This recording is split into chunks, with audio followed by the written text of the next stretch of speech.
Isaías capítulo 42, amém?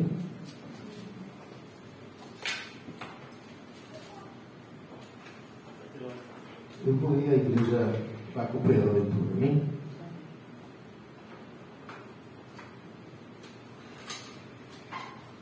Então, vai estar aqui no telão, tá? Para facilitar. Diz assim: o servo do Senhor.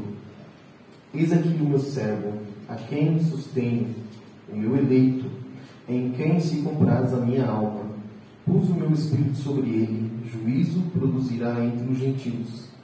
Não clamará, não se exaltará, nem fará ouvir a sua voz na praça. A cana trilhada não quebrará, nem apagará o pavio que fumega. Em verdade produzirá o juízo, não faltará, nem será quebrantado, até que ponha na terra o juízo, e as ilhas aguardarão a sua doutrina. Assim diz o Senhor que criou os céus, e o estendeu, e formou a terra, e a tudo quanto produz, que dá a respiração ao povo que nela está, e o espírito aos que andam nela.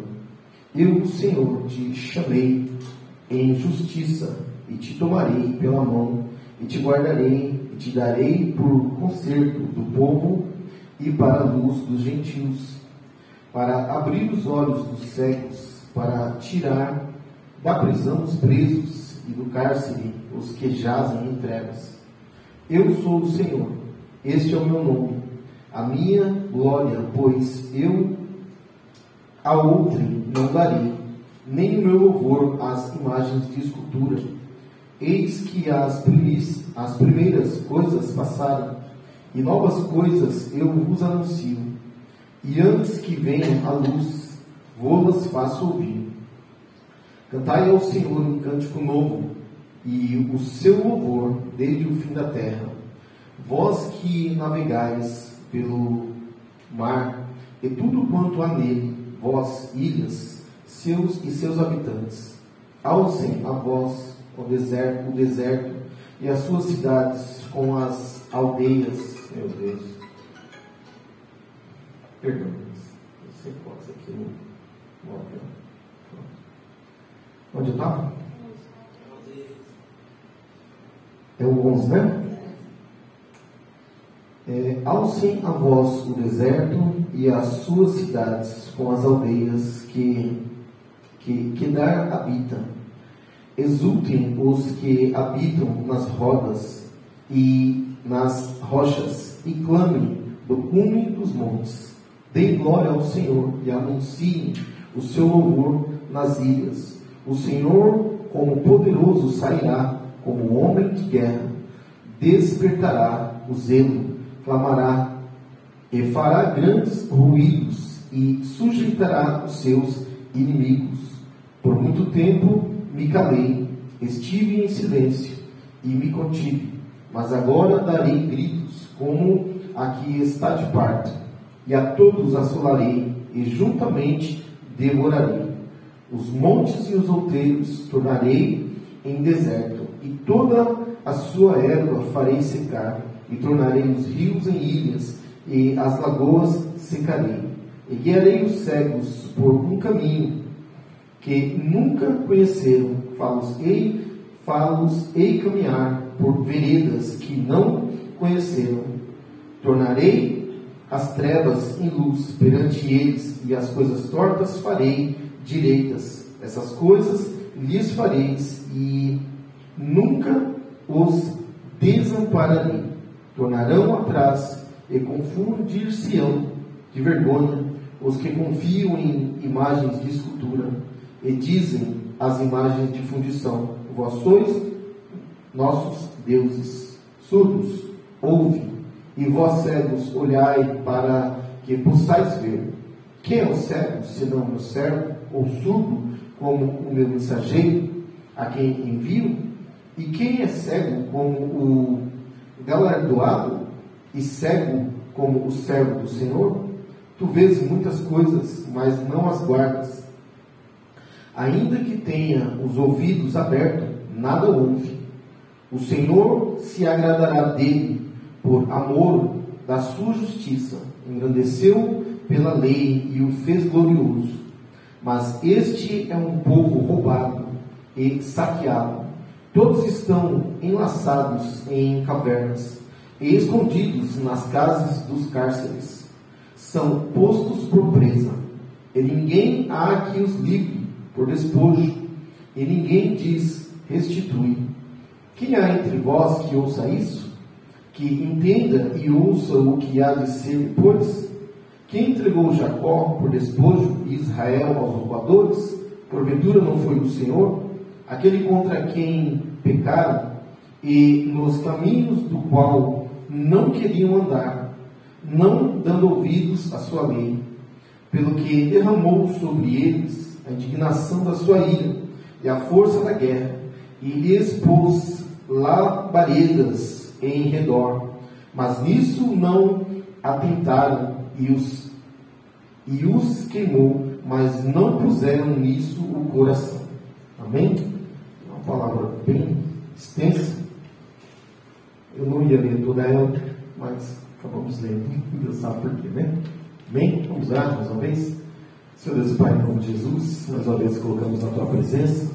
Te agradecemos, Pai, por estar aqui na Tua presença, reunidos, ó Pai, neste culto. Te agradecemos por cada vida que aqui se faz presente. Te agradecemos pelos louvores, ó Pai, que já entoamos. Também te agradecemos pela Tua palavra, Pai. Pedimos a Ti em nome de Jesus, ó Pai, que o Teu Espírito Santo, Pai, fale à Tua igreja aquilo que nós precisamos ouvir, ó Pai. E esta palavra venha, ó Pai, em nome de Jesus, ó Pai, com poder e grande glória, nos ensina, nos faça entender a Tua vontade, Pai. Nós te pedimos tudo em nome de Jesus. Amém e amém. Amém? Você pode se sentar em nome de Jesus.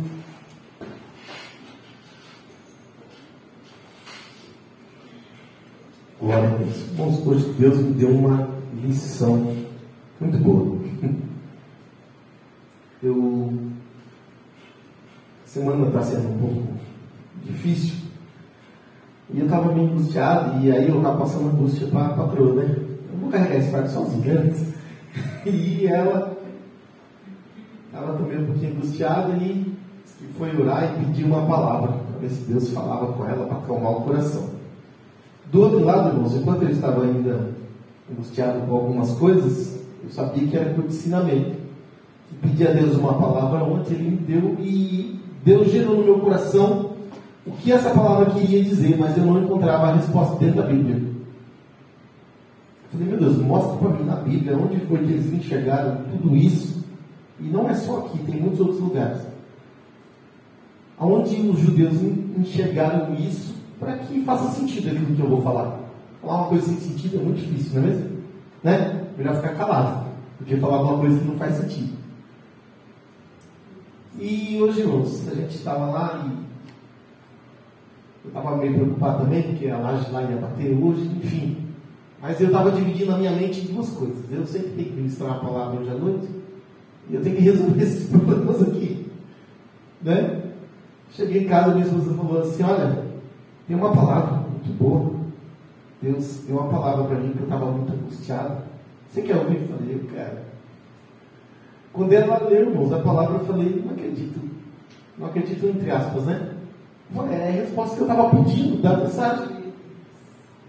Eu falei para ela, enquanto nós estamos angustiados com nossos problemas, Deus está preocupado com a sua obra. Enquanto nós estamos angustiados com as nossas coisas, Deus ainda está preocupado com a sua palavra, com o cumprimento da sua palavra. Muitas das vezes nós estamos preocupados sim, e é normal. Mas às vezes Deus vem e nos ensina, fala assim, olha, você está se preocupando com coisas que eu posso resolver.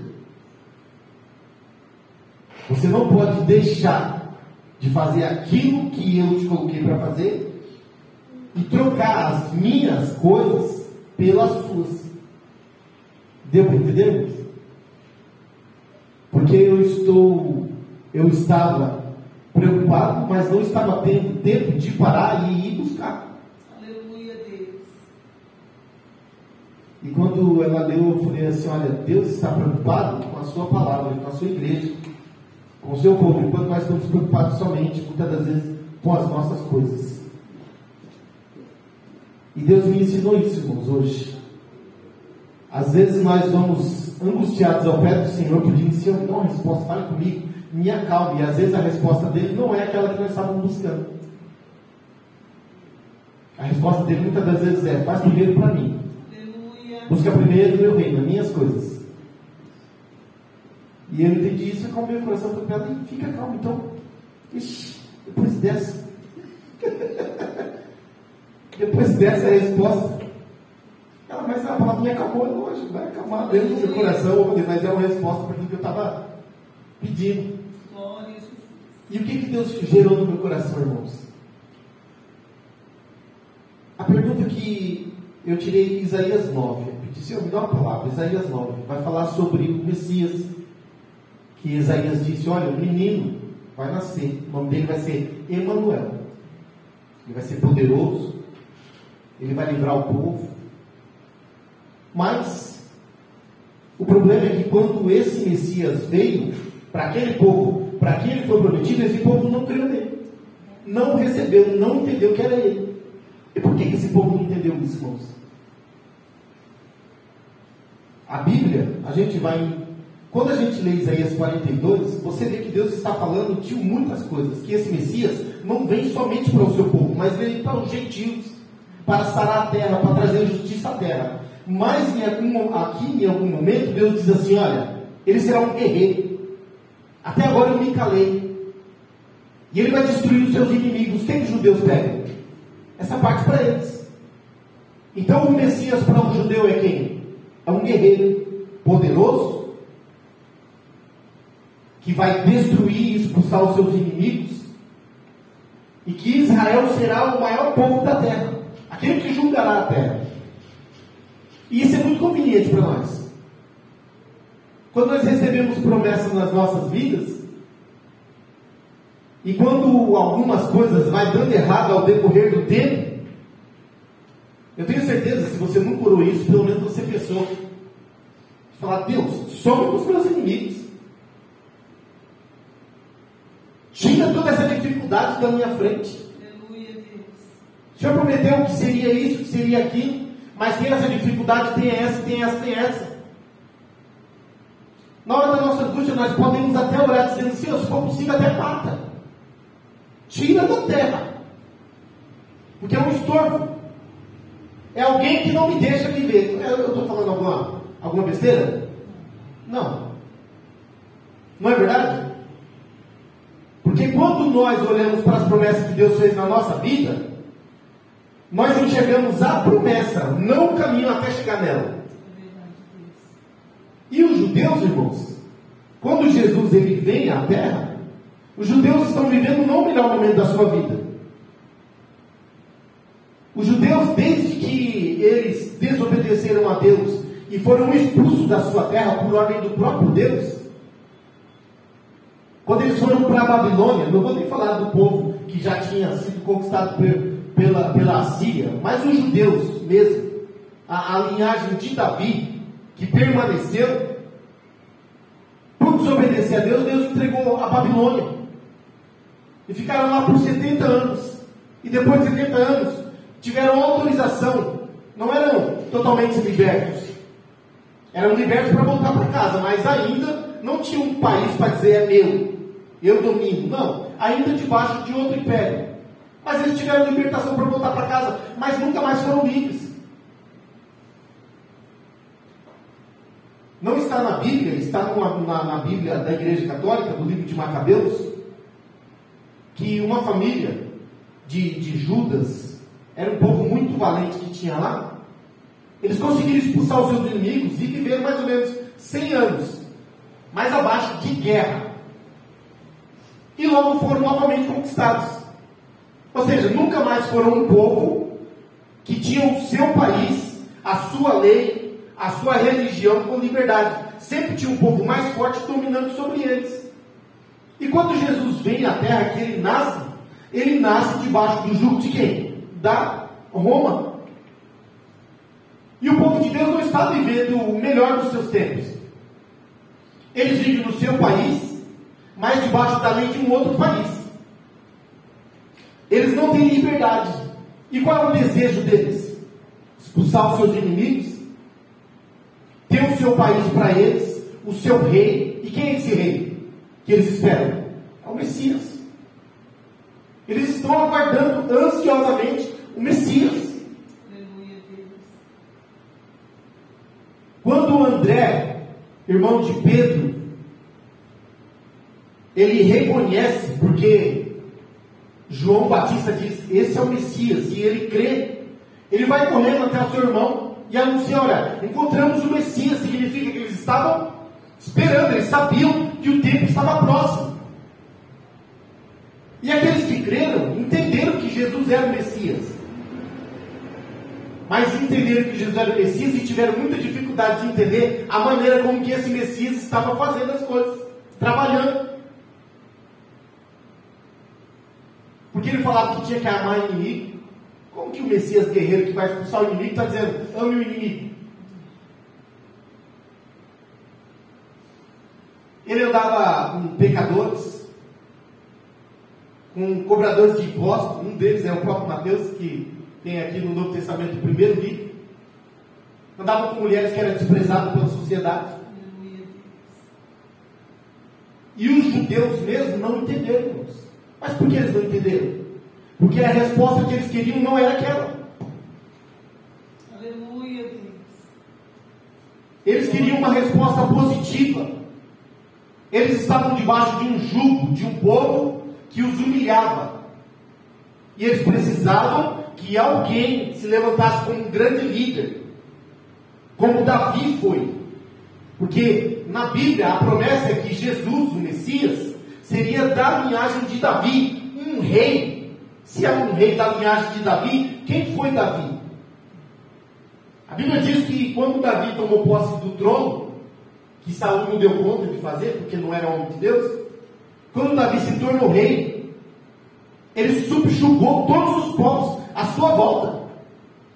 Todos aqueles povos que antes perseguiam Israel e oprimiam os filisteus, os amonitas, todos esses inimigos. Quando Davi se tornou rei, ele subjugou. O que é subjugar? Ele lutava contra, ganhava a guerra, e esse povo agora ficava escravo de Israel. Ou seja, Davi fez do povo de Israel um povo forte. Esse era o sonho do judeu quando Jesus veio. Vai vir um descendente de Davi, um grande guerreiro. A profecia diz que ele vai nos libertar dos nossos inimigos. E de repente chega um Messias, nascido no lugar mais simples, mais pobre, da família mais simples. Ou melhor, ele nasceu em Belém, mas morava em Nazaré, que era o lugar mais simples. Veio pregando uma palavra de mansidão, não prometendo guerra a ninguém. O trabalho dele não era como os mais poderosos, ele nem queria assunto com esse povo. Fariseus, saduceus, homens importantes. Jesus não tinha negócio com eles. Jesus andava com quem cria nele, quem precisava. Primeiro ele foi nos enfermos, nos pobres, nas viúvas. Ele deu pão a quem não tinha o que comer. Ele curou enfermidades de quem não tinha uma vida, que nunca teve, como aquele homem que estava há 38 anos. Ele curou cegos, coxos, aleijados. Fez até um gado falar. Alguém pode dizer, mas gado tinha tanta necessidade? O sofrimento do outro a gente só vai sentir quando a gente estiver lá no lugar do outro. Expulsou demônios de pessoas que não tinham vida. Mas isso não era interessante, irmãos. Esse povo, na verdade, para aqueles que sonhavam com um Jesus guerreiro, esse povo nem sequer interessante era a escória da sociedade. Vivia à margem. Não era interessante. É como hoje para a classe política. O pobre que vive na periferia, ele só é importante quando chega a época de eleição. Passou a eleição, aquele pobre lá não tem nenhum. A única coisa que ele tem de valor é um voto. Porque o voto do rico e do pobre vale o mesmo tanto. Então esse povo que estava esperando Jesus, irmãos, não estava esperando Jesus, estava esperando um guerreiro. Era essa a resposta. Aleluia. E aí eu olhei para mim mesmo e falei, meu Deus, quantas das vezes nós queremos de Deus a resposta que nós queremos? Se não for a minha resposta, não serve. Se não for aquilo que eu quero ouvir, eu estou fora. Não serve para mim. A resposta de Deus, irmãos, para nós é que nós já somos abençoados. Aleluia. Jesus já morreu. Já pagou o preço. Glória. Mas essa não é a resposta que eles queriam. E muitas das vezes não é a resposta que nós queremos.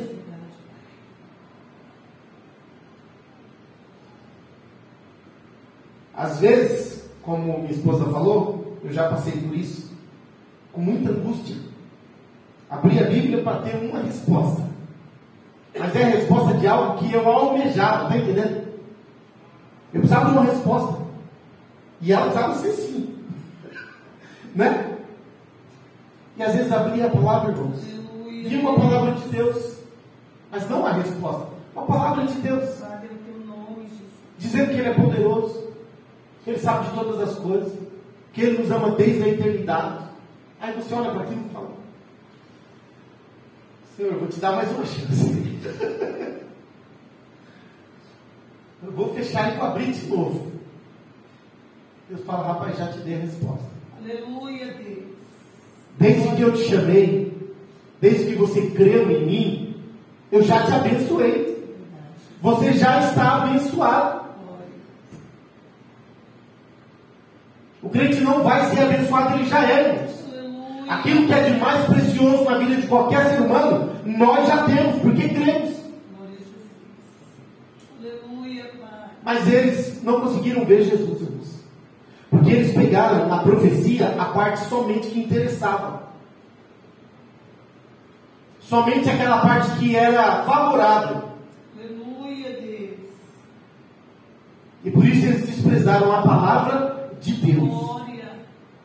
E a resposta para a minha vida é: cuidado para não desprezar a resposta e a palavra de Deus.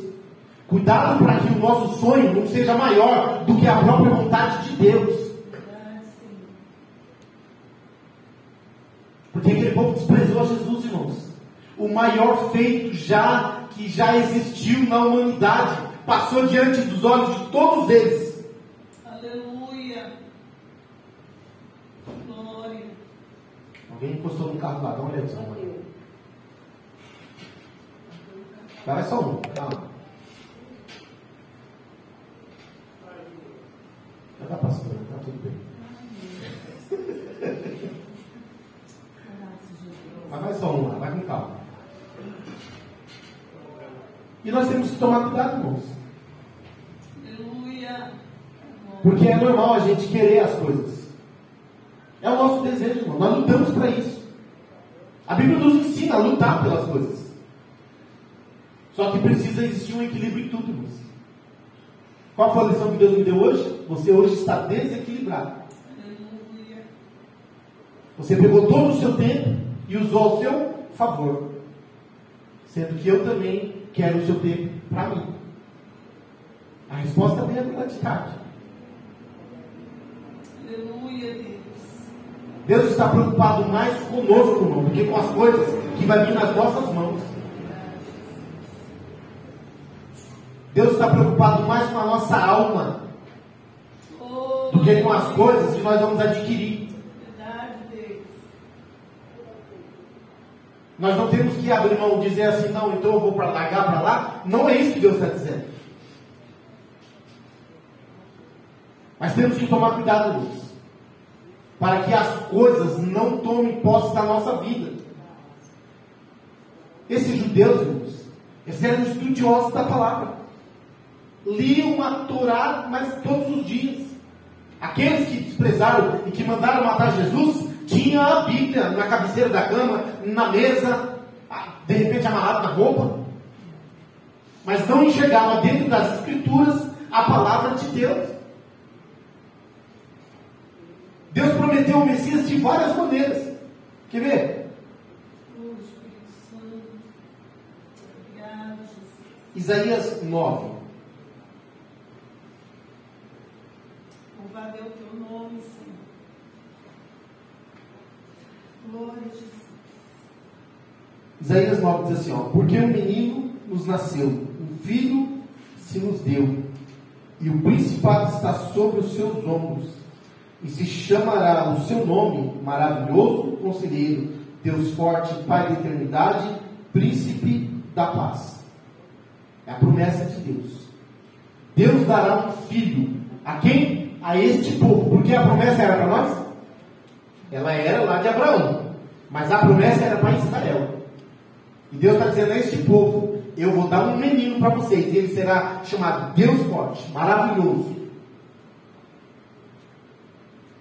Isaías 53 diz: quem deu crédito à nossa pregação, e a quem se manifestou o braço do Senhor?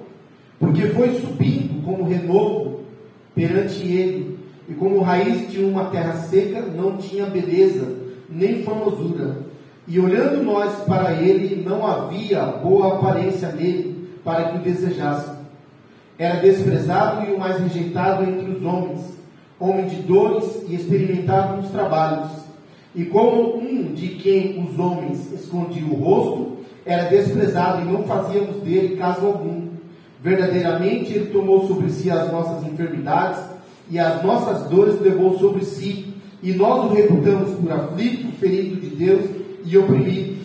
Mas ele foi ferido por causa das nossas transgressões e moído por causa das nossas iniquidades. O castigo que nos traz a paz estava sobre ele, e pelas suas pisaduras fomos sarados. Todos nós andávamos desgarrados como ovelhas, cada um se desviava pelo seu caminho, mas o Senhor fez cair sobre ele a iniquidade de nós todos. Ele foi oprimido e afligido, mas não abriu a sua boca. Como um cordeiro foi levado ao matadouro, e como ovelha muda perante os seus tosqueadores, assim ele não abriu a sua boca. E eles não viram, irmãos. Isso. Jesus veio e sarou a enfermidade de pessoas que nunca poderiam ser saradas. Libertou endemoniados que tinha sua vida roubada por demônios. Levantou mortos do caixão e tirou até Lázaro de dentro do túmulo. Ele não era famoso, não era poderoso, não andava vestido de vestes de rei, então não podia ser desejado por esses. E aqui Isaías diz: nós olhávamos para ele e não dava nada, ele era desprezado. Quando Isaías diz nós, irmãos, está dizendo essa massa desse povo. Aleluia. Glória a Jesus. Infelizmente, irmãos, ainda nos nossos dias, muitas pessoas ainda estão crendo na palavra de Deus, mas como algo que traz benefício, mas não exatamente em Jesus, que traz a salvação, que livra da opressão, que pode curar uma enfermidade, que pode expulsar um demônio que oprime vindo. Mas muitos estão até mesmo vindo porque esperam dele algum benefício. Ele tem, irmãos, para dar. Mas a melhor coisa que Jesus pode dar a alguém é a vida eterna. Aleluia, Pai. É a vida eterna. A Bíblia diz, irmãos, que nada dessa terra que tem nós vamos poder levar. Nós queremos o melhor dessa terra, isso é promessa de Deus. Isso é promessa de Deus. Mas Deus diz assim, buscai primeiro a minha justiça. Aleluia. Buscar primeiro o meu reino, e as outras coisas será acrescentado. Irmão, se é acrescentado, olha só se acrescenta alguma coisa que está faltando. significa que você já tem tudo. Aleluia. Se você encher um prato de comida, de feijão, arroz, tem uma salada e tudo, você fala, poxa, eu precisava de mais alguma coisa aqui para acrescentar, para ficar melhor. Né? A Larissa que mexe aí agora com comida. Não é verdade? Não é assim? Às vezes o prato está lá, tem feijão, tem arroz e tem carne. Alguém que é mais entendido aí do negócio da gastronomia diz e fala, esse prato está muito preto e branco. Precisa de um colorido. Precisa disso, daquilo. Mas eu digo, o feijão com o arroz e a carne é mais ou é menos do que vai acrescentar? É a base, é o principal.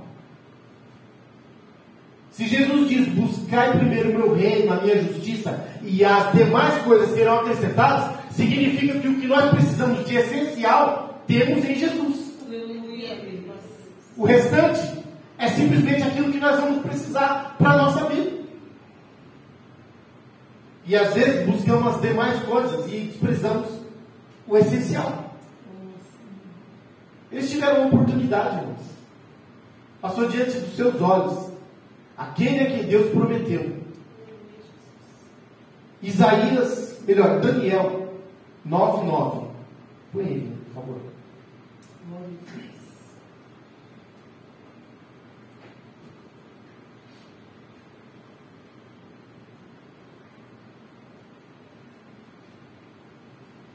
Olha só, irmãos. Daniel 9:9. Melhor, 9:24. Deixa eu ver se é isso mesmo. Isso mesmo. Olha o que diz, bom.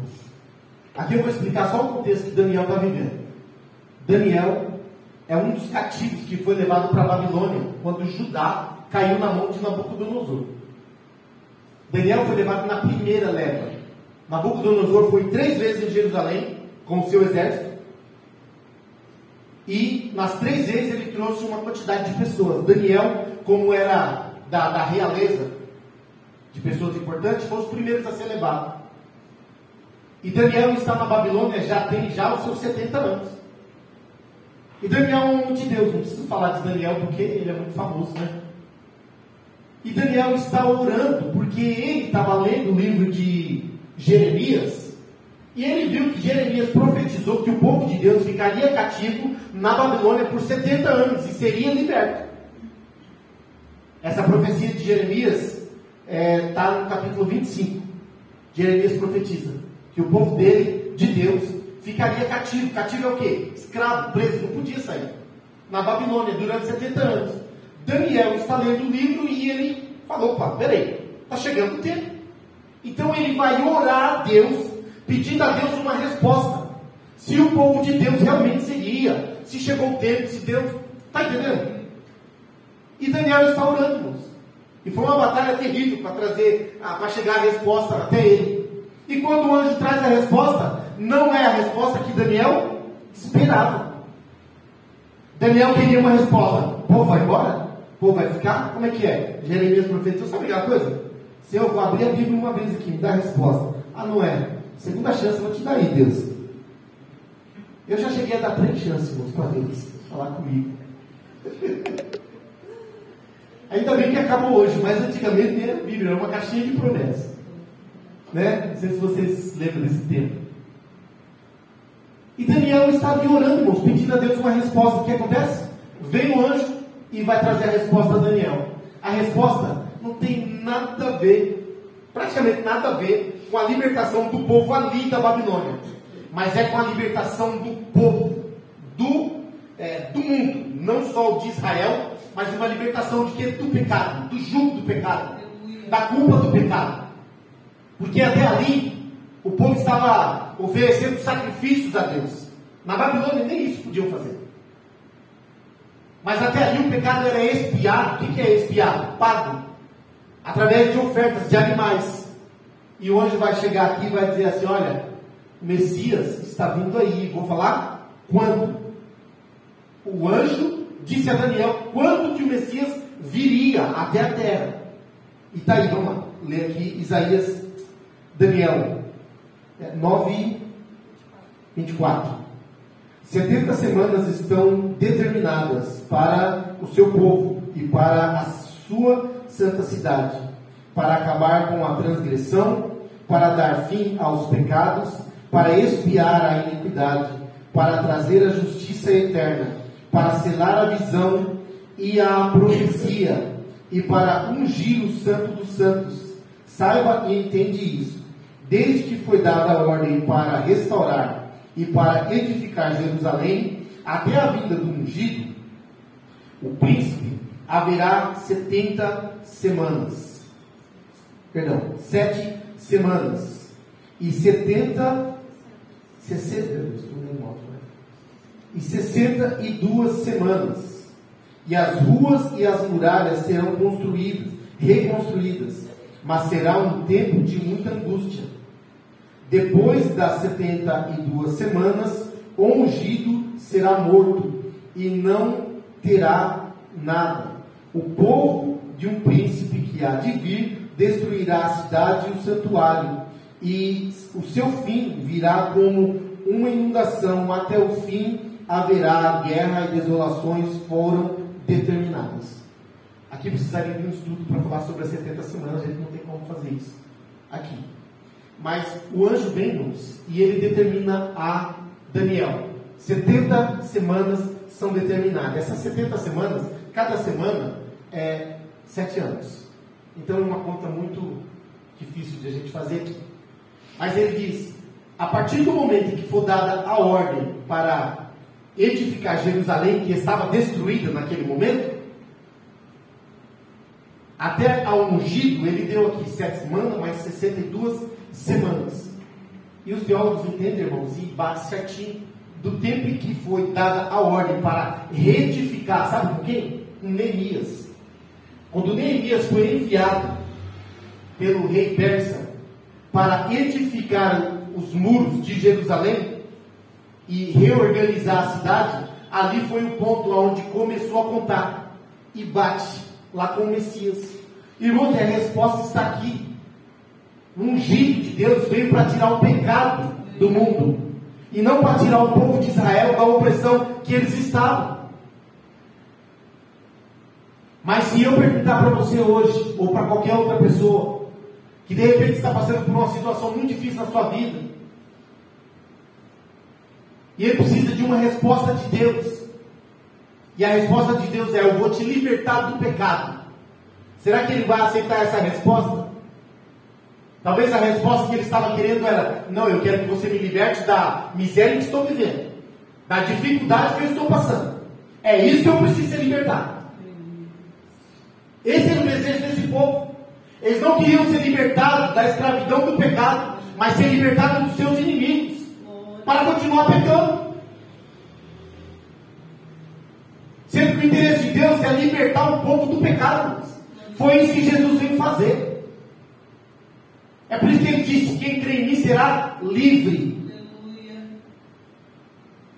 E liberdade não significa andar com os braços abertos, andar para lá e para cá.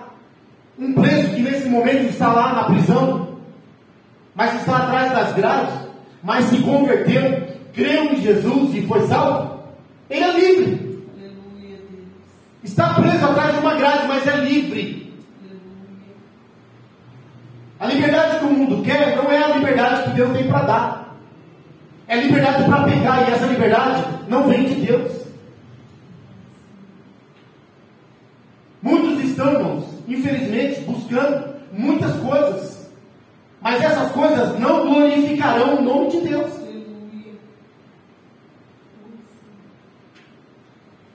O interesse de Deus para a humanidade é que essa humanidade venha glorificar a Deus com aquilo que faz.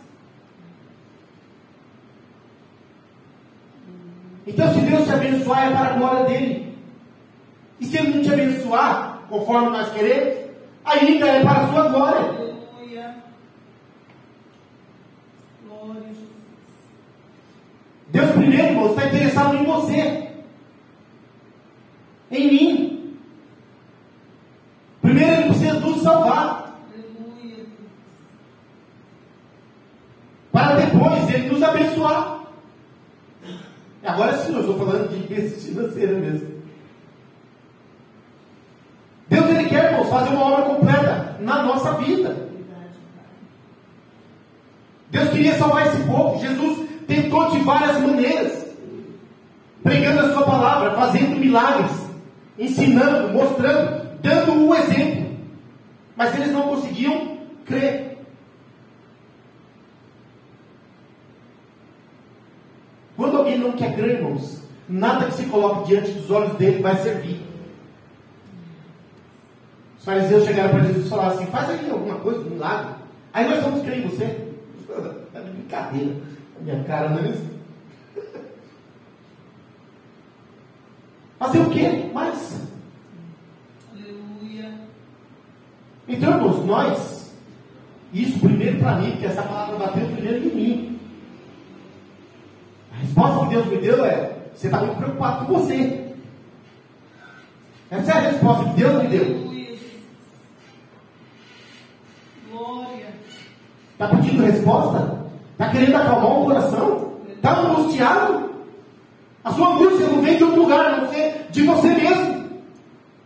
Glória a Deus. Nós geramos as nossas próprias angústias, com as nossas ansiedades.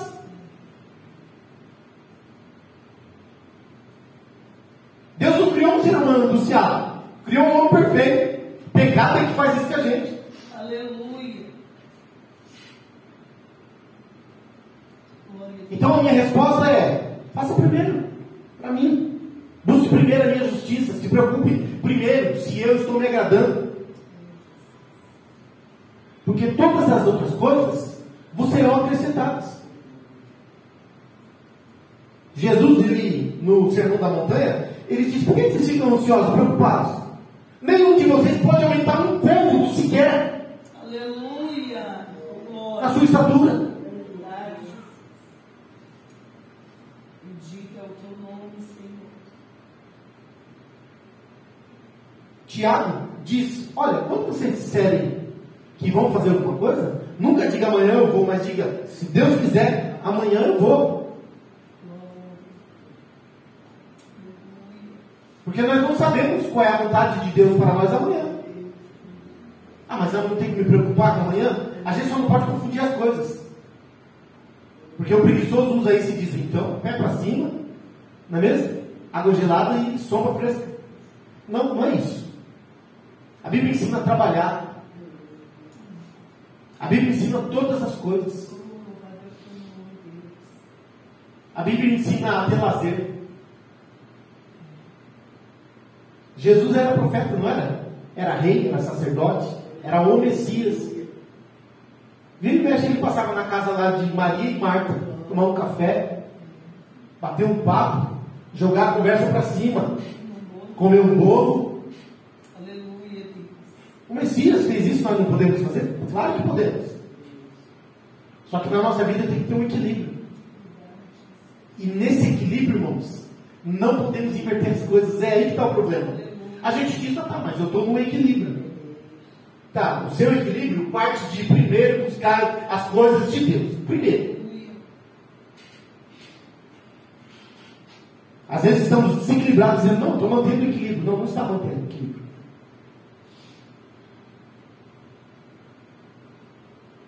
O equilíbrio na nossa vida, irmãos, é uma coisa muito boa. Todo extremo é perigoso. Todo extremo é muito perigoso. Uns dizem: não, eu tenho que viver uma vida tranquila, sem desespero. Se não der para pagar, não paga. Fica tranquilo, você não vai ficar esquentando a cabeça. Só que enquanto você está tranquilo, o outro está pagando o preço por você. Outros dizem: eu tenho que trabalhar de noite. Está errado também. Porque enquanto o marido trabalha de noite, a mulher tem casa, os filhos. Tudo isso eu já, só de não pagar a conta. Mas de trabalhar demais, já fiz isso. Já troquei uma coisa pela outra. Já me toquei dentro da igreja de domingo a domingo. E estava errado. Até o dia que meu filho falou: pai, de novo igreja? Não dá para você ficar em casa um pouquinho, não? Todo extremo é muito perigoso, irmãos. Os fariseus, os escribas, eram doutores da lei. Passavam dia e noite estudando a palavra de Deus, conhecia os profetas, tanto é que quando perguntaram para eles lá quando Jesus nasceu, escuta, de onde que viria o Messias? Na hora eles falaram, opa, vem de Belém. Eles sabiam. Aleluia. Eles sabiam. Não erraram por falta de conhecimento, erraram por falta de fé.